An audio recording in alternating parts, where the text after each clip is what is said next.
My wife signed every one of those documents voluntarily. My husband said it without looking at me. He was seated 3 chairs away in a county courtroom, wearing the charcoal suit I had bought him for our 18th anniversary. His right thumb kept rubbing the edge of his wedding ring, turning it halfway around his finger before pressing it back into place. Beside him sat his mother, Patricia, with a leather handbag resting upright on her knees. The blue luggage tag from her supposed Hawaii vacation was still tied to the handle. The judge looked down at the power of attorney in front of her. "You are certain Major Cole signed this in your presence?" Evan finally lifted his head. "Yes, ma'am. She signed it shortly before leaving for military training. Hannah understood that I might need to handle property and financial matters while she was unavailable." His voice was calm, reasonable. That was one of Evan's greatest talents. He could make a lie sound like the least dramatic explanation in the room. My attorney, Naomi Price, stood beside me. "What time did she sign?" Evan's attorney checked the document. "The notarial certificate states 1:40 p.m. Naomi turned slightly toward me, but didn't speak. She didn't need to.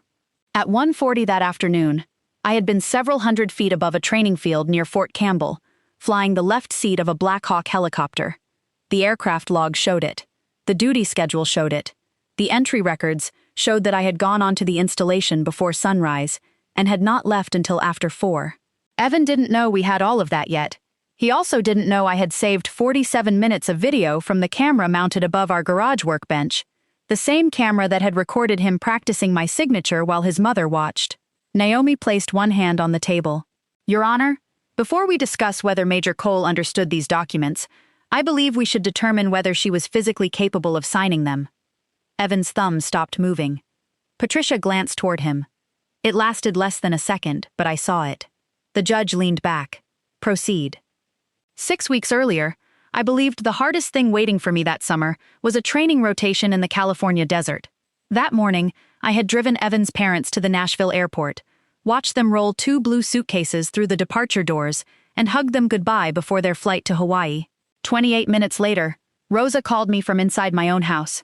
She was crying so hard I had to ask her twice to repeat herself. "Mrs. Cole, don't come home. Pull over somewhere and check the garage camera." I was 46 years old and had spent most of my adult life flying Army helicopters. That sounds more dramatic than it felt on an ordinary day.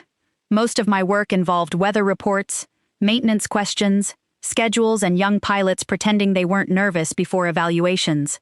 By the time I made major, I understood that the safest person in an aircraft was rarely the loudest one. It was usually the person willing to check the same detail twice. At home, I hadn't been nearly as careful. Evan and I had been married for 18 years. We met at a charity auction near Clarksville when I was still a captain, and he was starting his career in commercial real estate. He made me laugh that first night by bidding far too much money on a basket of homemade preserves, because he thought one jar was barbecue sauce. For years afterward, whenever we argued about money, I reminded him that he had once spent $200 on strawberry jam. He was patient during my first deployment. He mailed handwritten letters even after email became easier. When my father died, Evan handled the funeral home, the food, and the relatives who kept asking me questions I couldn't answer. At the cemetery, he held my hand so tightly that I could feel the bones in his fingers. That mattered to me. My father left me Cedar Ridge Farm, 112 acres outside Hopkinsville, Kentucky. It wasn't an impressive estate. There was an old white farmhouse, 2 barns, a pond, and a line of maple trees along the driveway. The trees had been planted by my parents the year before I was born. My father used to say they grew at the same speed I did, only with less complaining. When I was 8, he measured my height against the trunk of the 3rd tree and carved a tiny line into the bark. When I came home after basic training, I found another mark beside it. He had written HC underneath with his pocket knife. The farm had been in our family for 3 generations. Evan liked Cedar Ridge, although he never loved it the way I did. He saw road access, acreage, and development potential. I saw my father repairing fences with a thermos balanced on the hood of his truck. We lived in a newer home closer to Fort Campbell, but I visited the farm whenever I could. We leased most of the pasture to a neighboring cattle farmer and used the farmhouse for weekends and holidays. Sometimes I went there alone. I would sit at my father's workbench in the barn, run my hand across the grooves left by tools, and remember how he used to sharpen pencils with a pocket knife, even though there was a perfectly good sharpener in the kitchen. The workbench was where he taught me to sign my name. I had been 11 and angry, because my cursive looked childish. "Slow down," he told me. "Your name belongs to you. Give it enough time to look like it." My signature began with an oversized H. He teased me that it looked as if I expected my name to be carved into a courthouse someday. After he died, I stopped trying to make it smaller. Rosa Alvarez helped take care of both properties. She started cleaning for us 10 years earlier after Patricia recommended her. Over time, Rosa became the person who knew which cupboard door stuck in humid weather, where I kept spare uniform buttons, and how strong the coffee needed to be before a flight morning. She was 62 and left grocery receipts beneath a ceramic rooster in the kitchen because she didn't trust apps. Evan's parents lived 20 minutes away. Patricia had worked in banking before retiring. She dressed carefully, remembered birthdays, and never arrived without something in her hands: a pie, flowers, a folder of coupons, or an article she believed someone should read. Her help usually came with a direction attached.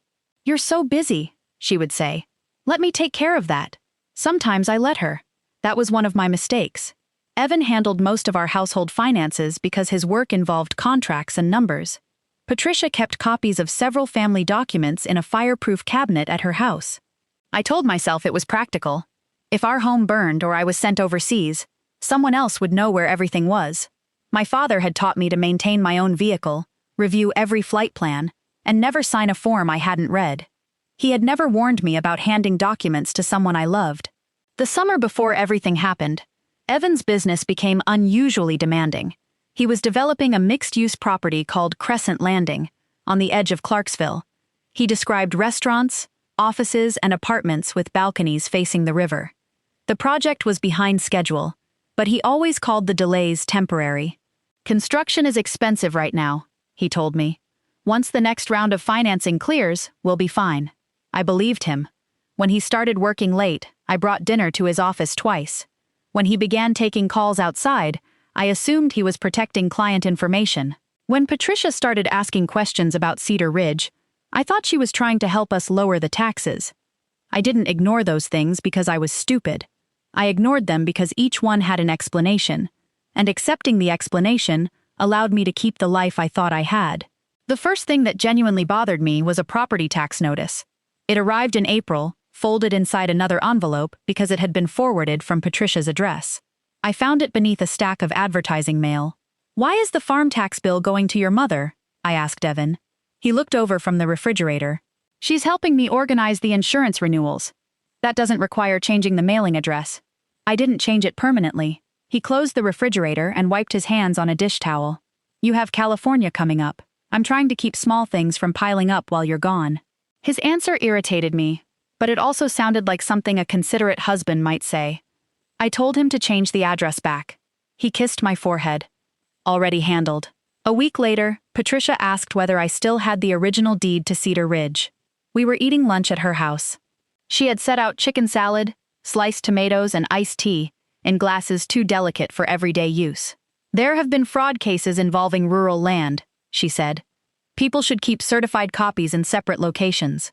I have a copy at home. Evan said the legal description on yours may be incomplete." I looked at him. He shrugged. "I haven't checked it in years. The document was in our home office." That evening, I made a copy and gave it to Patricia. She placed it in a blue folder. Now at least someone knows where it is. There were other small things. A verification code from our bank appeared on my phone after midnight. Evan said he had been updating the contact information on our investment account. I found a business card in his jacket pocket for a woman named Brooke Ellis.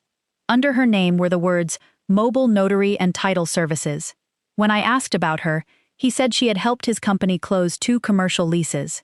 Rosa mentioned seeing a blonde woman waiting in a silver car outside our house one afternoon. "She didn't come to the door," Rosa told me. "Mr. Evan went outside and sat with her." "A client?" "I don't know." She hesitated before adding, "She looked like she had been crying." When I asked Evan, he laughed softly. "Brooke's dealing with a difficult property owner. She needed advice." The blonde woman. At the time, that was all she was to me. A stranger in a parked car. 2 days before I was scheduled to leave, Evan placed a power of attorney form beside my breakfast plate. "It's limited," he said. "Only for household bills and property maintenance." I pushed it back. "I already have emergency documents through the Army. If something specific comes up, call me. You may not be easy to reach. I'll be at Fort Irwin, not on the moon." He smiled, but his eyes didn't change. "Fine. Forget I asked." He folded the form and slipped it into his bag. I watched him do it. For a moment, I almost called him back and asked to see the document again. Then my phone rang with a question about an aircraft inspection. The moment passed. Patricia and Grant were scheduled to fly to Honolulu the same morning I completed my final preparations for California. Their vacation had supposedly been planned for months, although looking back, I couldn't remember Patricia ever discussing the hotel, the food, or anything she wanted to see. She usually planned trips in exhausting detail. That morning, both blue suitcases stood in our driveway when I arrived to pick them up. Grant lifted them into the back of my SUV. They looked large, but he moved them easily. I noticed, I just didn't attach any meaning to it. During the drive to Nashville, Patricia talked about sunscreen, airport coffee, and whether I had packed enough civilian clothing for California. Grant sat in the back checking his phone. Evan had kissed me goodbye at home. He said he needed to meet a contractor and would drive me to the installation the following morning. At the airport, Patricia hugged me longer than usual. "Don't let the Army work you into the ground." "I'll try. And don't worry about Evan. We'll keep an eye on him from paradise." She laughed at her own joke. I watched them enter the terminal. Grant rolled both suitcases. Patricia carried a straw hat in a paper shopping bag. Then I drove away. I had been on the interstate for less than half an hour when Rosa called. At first, I could barely understand her. "Slow down," I said. "Are you hurt?" "No. I came back for my medicine. I left it in the laundry room. Where are you now?" "Behind the mudroom door." Her breathing sounded shallow. "There are people in the garage. Mr. Evan is there. His parents came back." I tightened my grip on the steering wheel. "What do you mean, came back?" "I saw the blue suitcases." A horn sounded behind me. I had drifted toward the edge of my lane. Rosa lowered her voice. "The blonde woman is there too. The woman from the silver car. Can they see you?" "No. Leave through the side door. Take your purse and go." "Mrs. Cole?" "Go, Rosa." I waited until she texted that she was in her car. Then I opened the security app. The garage camera was mounted above the interior door. We had installed it after tools disappeared from a neighbor's property. It showed the workbench, part of the driveway, and the shelves along the far wall. Evan stood with his back to the camera. Patricia was beside him. Grant sat on an overturned bucket near the refrigerator. The blonde woman stood close to Evan. When he shifted, I saw the title company logo embroidered on her blouse. Brooke Ellis. White papers covered the workbench. Evan picked up a page, wrote something, and handed it to Patricia. She examined it, shook her head, and pointed toward another document. He tried again. Brooke leaned closer. She demonstrated a motion with her hand, drawing a large curve in the air. My H. The same oversized H my father had taught me to slow down and write properly. On the screen, Evan copied it. Once, twice, a third time. Patricia compared his attempt with a document inside a clear plastic sleeve. The microphone picked up fragments. "Too narrow. Use the black pen." "She always connects the neen." Grant stood and opened one of the blue suitcases. It was empty. He placed several folders inside. One was marked Homestead. Another said Cedar Ridge. Brooke moved beside Evan and placed her hand against his lower back. He turned toward her. The kiss was brief, familiar. Patricia continued sorting papers while it happened. That was the detail that answered the question more completely than the kiss itself. No one was surprised. No one looked away. I downloaded the recording to my phone. Then I sent it to a private email account and to an encrypted storage folder I used for personal files. After that, I made my first mistake. I called Evan. He answered on the fourth ring. "Hey, did you make it through traffic? What are you doing in the garage?" A pause. Behind his voice, I heard the refrigerator motor from the live camera feed. "I'm not in the garage. I can see you." Another pause. Longer this time. "Hannah, where are you? Who is Brooke?" He exhaled slowly. "Pull over if you're driving. Why is your mother holding my farm deed? You're upset. Answer me. I need you to calm down." That sentence did what shouting could not. My voice rose. You forged my name. Stay away from my father's farm. Hannah, if you file one piece of paper using my signature, I will make sure every person at that table answers for it. I ended the call. For the next 3 minutes, I sat in my vehicle with both hands pressed flat against the steering wheel. Then Evan sent me a text. I'm worried about how confused and aggressive you sound. Please don't drive until you've spoken with someone. I read it twice. He had not denied the affair. He had not denied the documents. He had begun building a record. By the time I returned to Clarksville, Evan had moved faster than I expected. He did not call again. Instead, he sent a long email to my personal account and copied Patricia. The email was gentle. That made it worse. He wrote that I had become increasingly suspicious over the previous months. He said stress before training had caused me to misinterpret an ordinary estate planning meeting. He described Brooke as a title professional, assisting his parents with family documents. He said I had threatened him. He attached an audio recording of our call. It began after I asked who Brooke was. The part where he denied being in the garage was missing. The part where I said I could see him was missing. The recording started with my voice raised. You forged my name. Then came his calm response. Hannah, I need you to calm down. Patricia forwarded the email to my sister, with a note saying the family was trying to protect Hannah's privacy. Evan called my unit's family readiness office and said he was concerned I might be under too much personal stress to fly safely. He didn't accuse me of being unstable. He was more careful than that. He said I was not sleeping. He said I had become fixated on financial conspiracies. He said I had threatened to ruin him. Those statements triggered questions, not punishment. My commander asked me to meet with the flight surgeon before leaving for California. I could have been cleared quickly. Instead, I requested emergency leave. I knew I wasn't in the right condition to climb into an aircraft. My hands had started shaking whenever my phone rang, and I had slept less than 2 hours. It was the responsible decision. Evan later used it as proof that he had been right. When I reached our house, the keypad code no longer worked. I used the physical key. The lock had been changed. Rosa was waiting in her car across the street. He told the locksmith you lost your keys, she said. I called Evan. He declined the call. A few minutes later, Patricia arrived. She approached with a folder pressed against her chest. This doesn't need to become a neighborhood spectacle. You came back from Hawaii quickly. Her expression barely shifted. Our flight was canceled. You never boarded one. She looked at Rosa. I think this is a private family matter. Rosa lowered her eyes but didn't leave. Patricia handed me the folder. Inside was a copy of a power of attorney bearing my name. The signature looked close enough to mine that I understood why they had practiced. Below it was Brooke's notarial seal. The document gave Evan authority over our home, several accounts, and any real property in which I held an interest. I did not sign this. Patricia softened her voice. You signed more papers than you remember before your last deployment. I have never met Brooke Ellis. Perhaps you don't remember her name. I looked at her. She held my gaze. She was offering me a choice without saying it. Accept confusion, or be described as confused. I want to enter my house. Evan's attorney advised him to reduce conflict until you've had time to settle. It is my house.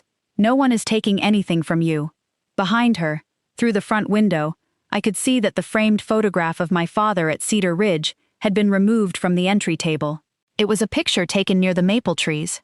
He was wearing the faded denim shirt he used for fence work, one hand resting on the shoulder of an 11-year-old girl who had just learned to sign her name. Patricia followed my eyes. You're proving Evan's point by focusing on objects. That photograph wasn't an object. But I knew anything I said would be written down, repeated, and shaped into another version of me. I stepped around her. She didn't touch me, but she moved enough to block the walkway. Rosa opened her car door. Mrs. Cole can stay with me. Patricia gave her a thin smile. That won't be necessary. It is necessary if you won't let her into her home. For the first time, Patricia's polite expression slipped. You are an employee, Rosa. Rosa stood beside her car. Not today. I stayed in a room at the on-post lodging facility that night. The room smelled faintly of detergent and old air conditioning. A vending machine hummed at the end of the hallway. I sat on the edge of the bed with my boots still on and watched the garage video again. I told myself I was studying it. In truth, I kept replaying the moment Evan formed the H. He had watched me sign birthday cards. mortgage papers, and anniversary notes for 18 years. He knew the shape because he had seen my name used with trust. Now he was using that familiarity to erase me from something my father had left behind. I opened an old voicemail from my father that I had never deleted. The message was only 11 seconds long. "Call me when you land, kid. I need your opinion on the west fence." He had died 6 months later. I listened once. Then again. The following morning, the neighboring farmer who leased Cedar Ridge called me. I got a letter telling me to send future payments to Cole Family Holdings. I had never heard of Cole Family Holdings. The company had been created 7 weeks earlier. Its registered manager was Patricia. 2 days later, a deed appeared in the county records showing that I had transferred Cedar Ridge Farm to the company. The sale price was $10. I wish I could say I handled those days with perfect control. I didn't. I left 3 messages for Evan that I later regretted. None contained threats, but all of them sounded desperate. I called Patricia a liar in front of a bank employee. I drove to Cedar Ridge after dark and sat outside the locked gate for nearly an hour, staring at the new chain Evan had placed around it. The third maple tree was visible from the road. Even in the dark, I knew which one it was. I thought about climbing the fence. I thought about cutting the chain. I thought about driving my truck straight through the gate and making them call the police. Then I imagined Evan playing another recording in front of a judge. I stayed in the truck. The farm was mine, but the recorded deed said otherwise. The bank could not release everything, while the dispute was under review. The county clerk could show me filed documents, but could not decide whether they were legitimate. The Army could help me find legal resources, but it could not step into a civilian property fight.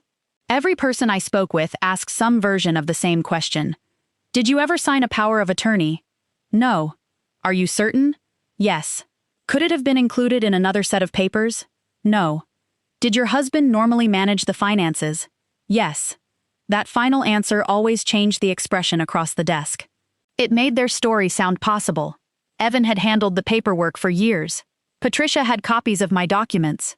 I had allowed them into every part of my financial life, because I believed that was what marriage looked like. Now that trust was being used as evidence that I must have consented. One evening, Rosa brought food to my room. She packed rice, roasted chicken, and sliced oranges in containers from my own kitchen. I went back for my clothes, she explained. Mr. Evan let me inside. You shouldn't work there now.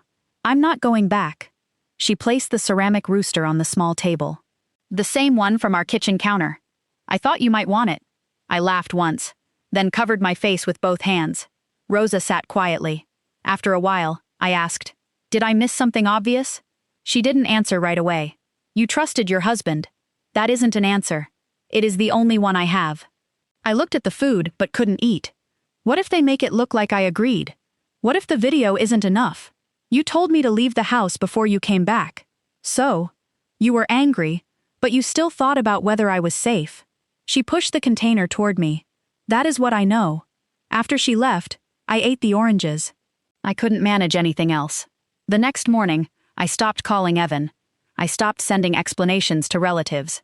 I stopped trying to make people understand by showing them how badly I was hurting. Through the installation legal office, I received 3 names of civilian attorneys experienced in property disputes. The second person I called was Naomi Price. Her assistant asked what kind of emergency I had. I said, "My husband has a document that gives him control of property I inherited, and I believe he forged my signature." There was a pause. Then she asked, "Do you still have the original video?" "Yes." "Don't edit it. Don't send it to anyone else. Bring the device you downloaded it to." For the first time in days, someone asked me for something specific. Naomi's office was above a pharmacy in downtown Clarksville. She was in her late 50s, with short gray hair and a legal pad divided into narrow columns. She didn't react visibly when I showed her the kiss, the empty suitcases, or Evan practicing my name. She watched the garage video twice. The second time, she paused whenever a document turned toward the camera. Then she reviewed the power of attorney. "When did you first see this?" 2 days ago." "Have you ever signed anything in front of Brooke Ellis?" "No." Naomi compared the date on the document with my military schedule. "Where were you at 1:40?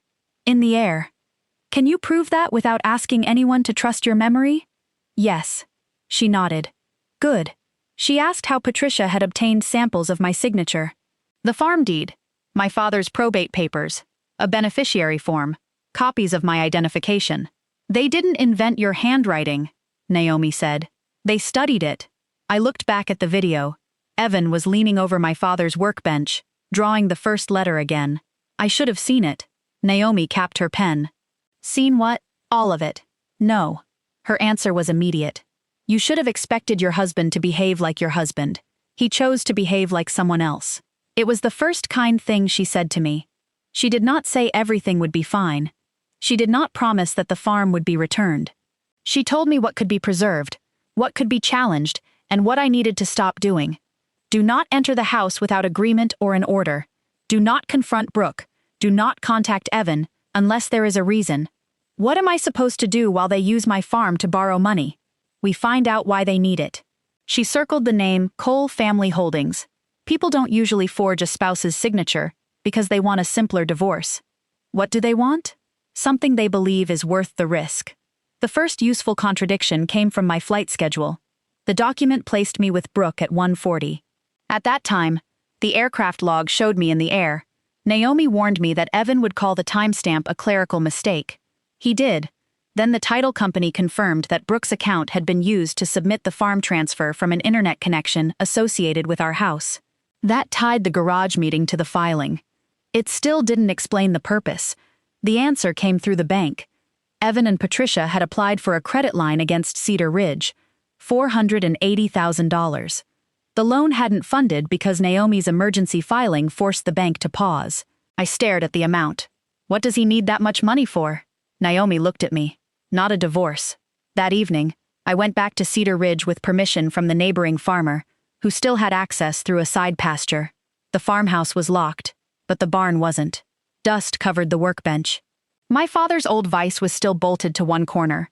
A coffee ring darkened the wood where his thermos had sat for years. I remembered standing beside him the summer before college, angry because he refused to sell 10 acres to a developer. We don't need all this land, I had said. He kept tightening a clamp. Maybe not. Then why keep it? He looked toward the farmhouse. Because once you sell something for the wrong reason, wanting it back won't make it return. At 19, I thought he was being sentimental. At 46, I sat on the barn floor and pressed my forehead against my hands. I had spent days thinking Evan wanted Cedar Ridge because he hated me, or because Brooke wanted a future with him, or because Patricia wanted control. Those explanations were personal. The real answer was colder. Crescent Landing was failing. Unpaid contractors had stopped work. A private lender was demanding additional collateral. Evan had personally guaranteed part of the debt. Patricia had invested much of her retirement savings. Grant had borrowed against their home. If the development collapsed, the entire family would lose money and status. Cedar Ridge was valuable because it had no mortgage. They didn't want the farm because of what it meant. They wanted it because it was clean collateral. My father's house, his maple trees and his workbench were numbers on an emergency balance sheet.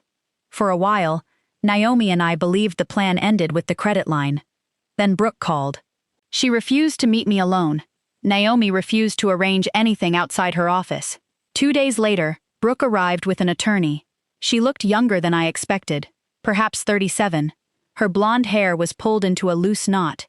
She kept both hands around a paper cup she never drank from. For the first few minutes, she spoke only to Naomi. She admitted the affair. She admitted she knew Evan was married. Then she said, I didn't understand the marriage the way it really was. I almost stood. Naomi touched my sleeve. Brooke looked at me. He told me you had been gone emotionally for years. He said you lived on base whenever you could, and only came home to protect your reputation. That doesn't explain the signature. I know. She folded the rim of the cup inward. He told me the original power of attorney had already been signed. He said the lender needed a clean copy. You watched him practice my name. Yes. You sealed it anyway. Her eyes dropped. Yes. Brooke wasn't innocent. She had chosen the version of events that allowed her to keep seeing Evan as the man she wanted him to be. She had called forgery a replacement copy, because that sounded smaller. Patricia had helped. She invited Brooke to dinner. She told her I had chosen the army over Evan. She spoke about the two of them marrying after my California rotation. Evan had even shown Brooke a ring. I looked at his wedding ring in my memory, turning beneath his thumb whenever he lied. What made you come here? Naomi asked. Brooke pushed her phone across the table. After her title company suspended her, Evan asked her to sign a statement saying she had prepared and filed the documents without his knowledge. One message read, "You knew what had to be done. Don't drag my family into a mistake you made at work." Another said, "The camera doesn't show who signed the final pages. Keep it simple." Brooke stared at the table. "I thought he was protecting us." "No," I said. "He was protecting himself." She nodded. Then she told us the part that altered the entire shape of the plan. Cedar Ridge was never meant to remain with Patricia's company. After the credit line funded, most of the money would go to Crescent Landing. Then the farm would be sold to an investment group, planning a distribution center near the interstate. The farmhouse would be removed, the barns would be cleared, the maple trees would be cut down for truck access. Brooke had seen the preliminary site plan. For several seconds, I heard nothing except the air conditioning. I thought of the third tree, the small line in the bark. HC, the mark my father made when I was 8, and the second one he added after I came home in uniform. Naomi asked, "Do you have the plan?" Brooke removed a flash drive from her bag. It contained emails Evan had sent her for printing. One showed Cedar Ridge outlined in red. The proposed loading docks crossed the driveway and ended where the farmhouse stood. I walked to the office window. My hands were shaking again. This time, it wasn't fear.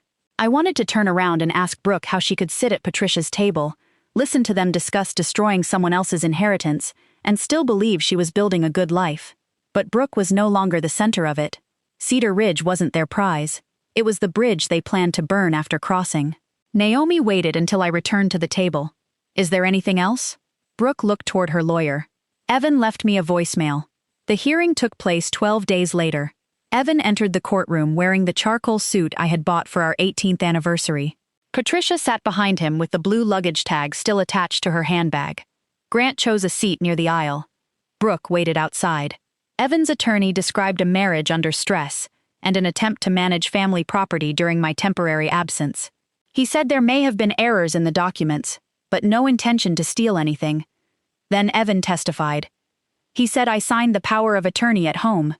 He said Brooke notarized it later. When Naomi asked why the document said I appeared before Brooke at 1:40, Evan blamed Brooke.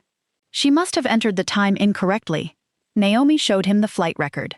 So Major Cole could not have appeared before Ms. Ellis at 1:40? I already said the time was wrong. The garage video appeared on the courtroom monitor. First, Patricia removed my father's probate document from the blue suitcase. Then Evan practiced my signature on the workbench. He watched himself form the H 3 times. "What were you doing?" Naomi asked. "Reviewing signature samples." "Why?" "For estate planning." "Whose estate?" "My wife's." "Had Major Cole authorized you to transfer her farm that morning?" "Yes." "Where is that authorization?" "The power of attorney." "The document you were still creating?"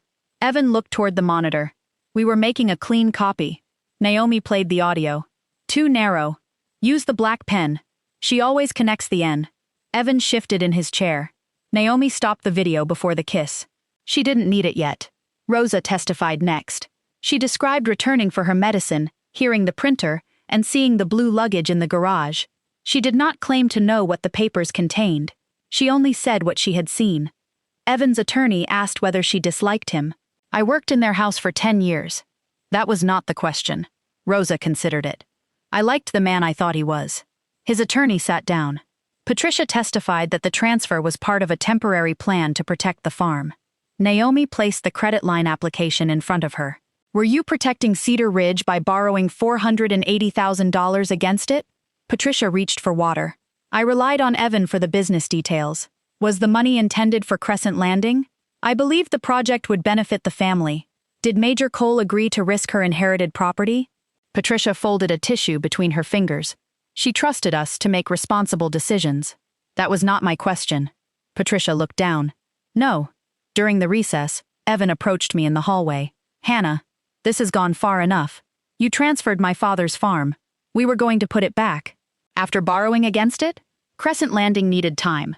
The project would have benefited both of us. You planned to tear down the farmhouse." His face changed. "Only slightly. It was enough. You don't understand the proposal. I understand the red line through my father's home." He lowered his voice. "Brooke gave you something." I said nothing. "She is trying to save herself. She learned that from you. The courtroom door opened. Naomi motioned for me to return. Brooke was waiting near the witness stand. Evan stopped in the doorway.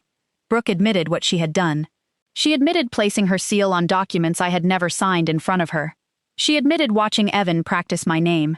She also explained the lie Evan had told her about me. That I was rarely home. That I had already agreed to the transfer. That a training incident years earlier had made me suspicious and difficult about documents. He had built a false story around true pieces of my life. When Brooke explained that Evan had asked her to accept sole responsibility, Patricia closed her eyes. Naomi introduced the messages. Then she asked about the voicemail. The recording played through the courtroom speaker. Evan's voice filled the room. Brooke, use the June 3rd date. Hannah will be at Fort Irwin before the county finishes posting anything. Mom files the deed. The farm secures the credit line. And Crescent gets through the quarter. Do not send anything from your office account. Call me when it's uploaded. The message ended. Evan's attorney stopped writing. Grant removed his glasses and cleaned them with his tie, though the lenses weren't dirty. Patricia looked toward the exit. Evan rubbed his wedding ring once and pulled his hand into his lap. Naomi let the silence remain. Then she introduced the site plan. Cedar Ridge was outlined in red. The proposed sale price sat in the corner.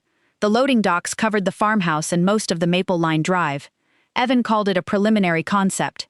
Naomi asked why a concept involving my land had been sent to Brooke but never to me. He said Brooke printed materials for him. Naomi asked why Patricia's company appeared as the seller. He called it a proposed structure. Naomi asked why he told me the tax address had been changed back when it had not. He could not remember. One answer didn't destroy him. The pattern did. The false date. The copied H. The blue suitcases. The company created in advance. The loan. The filing from our home. The voicemail. The red outline around Cedar Ridge. Each piece closed another exit. The judge asked Evan directly whether I knew the farm would be used to support Crescent Landing. He hesitated. My wife knew the project was important. That is not the question. No.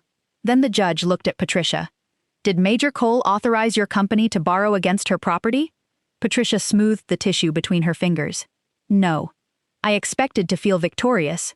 Instead, I felt as though I had been awake for months. Evan hadn't forged my name, because love disappeared in one dramatic moment. He had done it because admitting failure would have cost him his business, his mother's approval, and the version of himself he showed the world. So he made my inheritance the price of preserving his image.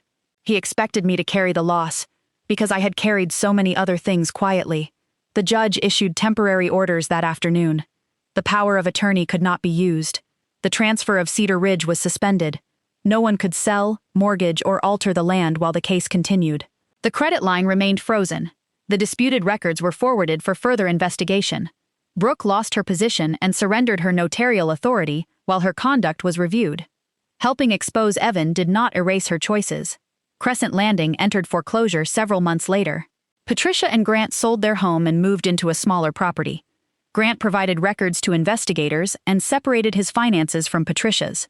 The divorce took nearly a year. I kept Cedar Ridge. Evan kept what remained of his business and most of its debt. Our marital home was sold after the accounts were reviewed. My flight status was restored, and I completed the California rotation the following year. For months, I believed freedom would arrive only after every hearing, investigation, and financial decision was finished. It didn't happen that way. Freedom began one cold morning when I returned to Cedar Ridge with a new key. The chain was gone. I unlocked the gate and drove slowly beneath the maple trees. I stopped at the third one. The marks were still there. The line from when I was 8 had nearly disappeared into the bark, but HC remained visible if I stood close enough. I placed my palm against the trunk. For the first time since the garage video, I cried without trying to stop myself. Not because I had nearly lost the land, because my father had trusted me with something he believed would outlive him, and I had come close to letting other people decide what it was worth. A year after the hearing, the farmhouse looked different. The exterior was still white. The barns still leaned slightly toward the east. My father's workbench remained where he left it, with the vise bolted to one corner and the old coffee ring darkening the wood. But the upstairs rooms had been renovated. Cedar Ridge began hosting short retreats for women veterans and military spouses, rebuilding their lives after divorce. financial abuse, or sudden displacement. It wasn't a large operation. We started with 4 bedrooms, a shared kitchen, and a small office where legal aid volunteers could meet privately with guests. Rosa managed the farmhouse 3 days a week. She kept receipts beneath the ceramic rooster. The first time I saw it on the kitchen counter, I laughed hard enough to spill my coffee. "You could use a folder," I told her. I could. She kept using the rooster. I never became grateful for what Evan did. Pain doesn't need to become a gift before you're allowed to move forward. There were mornings when I remembered the garage video without warning. I read documents more carefully than before. Trust returned slowly, and never in quite the same shape. Brooke sent me a letter after the divorce. She apologized without asking me to forgive her. I read it once and placed it with the court records. Patricia never apologized. Evan tried several times. His messages focused on pressure, fear, and the influence of other people. He said he had lost himself inside Crescent Landing. He never explained why losing himself required using my name. Eventually, I blocked his number. One autumn morning, I sat at the farmhouse dining table while the first retreat guests completed their registration forms. A woman across from me paused before signing. "My hand shakes when I write now," she said. "There's no hurry." She took a breath and signed. When she handed me the clipboard, I added my own signature beneath hers as the program representative. The large H curved across the page. The N connected exactly as it always had. For a long time, I thought the garage camera had recorded the moment my marriage ended. Later, I understood it had recorded something else. It showed the moment people who believed they owned my trust discovered that trust was not permission. My father's farmhouse was still standing. The workbench was still in the barn. The maple trees still lined the driveway. And my name still belonged to me. No one signs it now but me. If someone has ever used your trust as permission to make decisions for you, share your story in the comments. Someone reading it may need to know they are not alone.